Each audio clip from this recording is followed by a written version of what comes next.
इतिहास कमाल की चीज है ना। कुछ नामों को तो ये सुर्खियों में ले आता है, लेकिन कुछ को जैसे गुमनामी के अंधेरे में ही छोड़ देता है। आज हम एक ऐसे ही राजा की कहानी में गोता लगाएंगे, जिसका नाम भले ही इतिहास की किताबों में उतना बड़ा ना हो, लेकिन जिसकी विरासत बहुत गहरी है। अच्छा, जरा सोचिए, जब भी भारत के पहले महान साम्राज्य का जिक्र होता है तो कौन से नाम हैं जो सबसे पहले हमारे दिमाग में आते हैं? शायद दो नाम सबसे पहले उभर कर आते हैं। जी हाँ, चंद्रगुप्त मौर्य और अशोक महान, ये वो नाम हैं जिन्हें हम सब जानते हैं। वो सम्राट जिन्होंने एक ऐसे विशाल साम्राज्य पर शासन किया जिसकी मिसाल आज भी दी जाती है। पर सवाल ये है कि क्या इतना बड़ा साम्राज्य, क्या ये रातों रात खड़ा हो गया? या फिर कोई ऐसा भी था जिसने पर्दे के पीछे रहकर वो नींव तैयार की जिस पर इतनी शानदार इमारत खड़ी हो सकी? और इसका जवाब है बिम्बिसार, मगध का वो शासक जिसे इतिहास ने शायद वो दर्जा नहीं दिया जिसका वो हकदार था। लेकिन सच तो ये है कि भारत का पहला महान साम्राज्य उसी की सोच और मेहनत का नतीजा था। तो आखिर कौन था ये बिम्बिसार?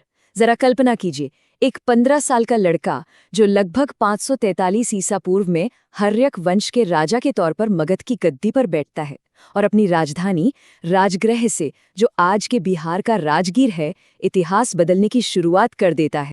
तो आखिर बिम्बिसार ने ऐसा क्या किया? उसकी रणनीति क्या थी जिसने एक छोटे से राज्य मगध को एक महाशक्ति बना दिया? चलिए जानते हैं। देखिए, बिम्बिसार की सबसे बड़ी खासियत ये थी कि वो समझता था कि साम्राज्य सिर्फ तलवार के दम पर नहीं बनते। उसने 3 हथियारों का इस्तेमाल किया: कूटनीति, सोची समझी सैन्य कार्रवाई और एक बेहतरीन प्रशासन। और उस जमाने के लिए ये क्रांतिकारी सोच थी। उसकी कूटनीति तो देखिए, मतलब कमाल की थी।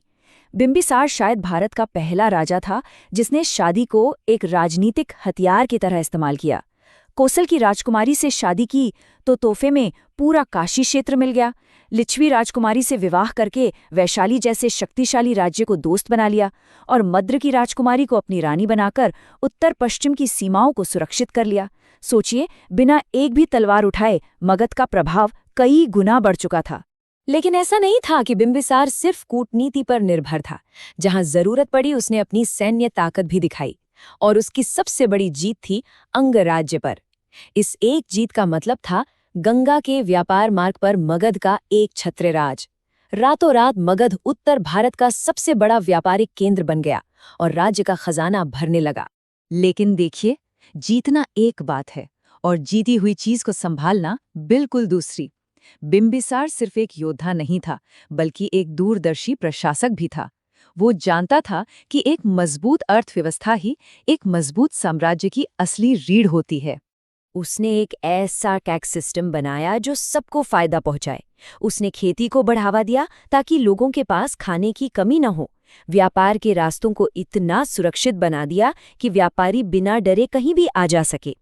यहाँ तक कि उसने अपनी राजधानी राजगृह को पहाड़ियों के बीच बनाया, एक प्राकृतिक किले की तरह, और उसे मजबूत दीवारों से और भी सुरक्षित कर दिया। बिम्बिसार के शासनकाल की एक और खास बात थी।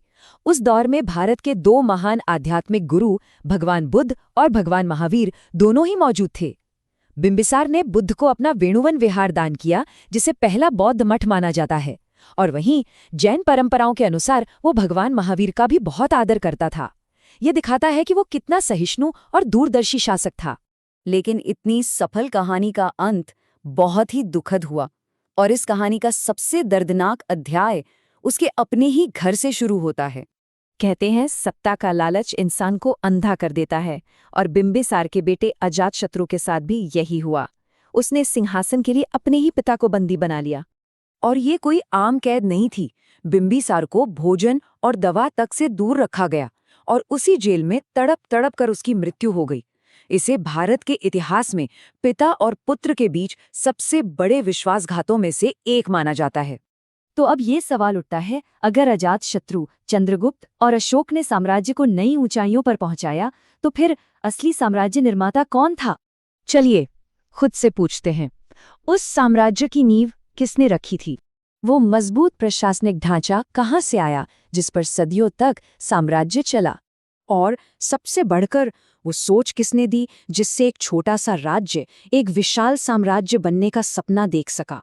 इन सभी सवालों का सिर्फ एक ही जवाब है, बिंबिसार। तो बिंबिसार की असली विरासत क्या है? एक संगठित राज्य की सोच, कूटनीति से विस्तार, एक मजबूत अर्थव्यवस्था और धार्मिक सहिष्णुता।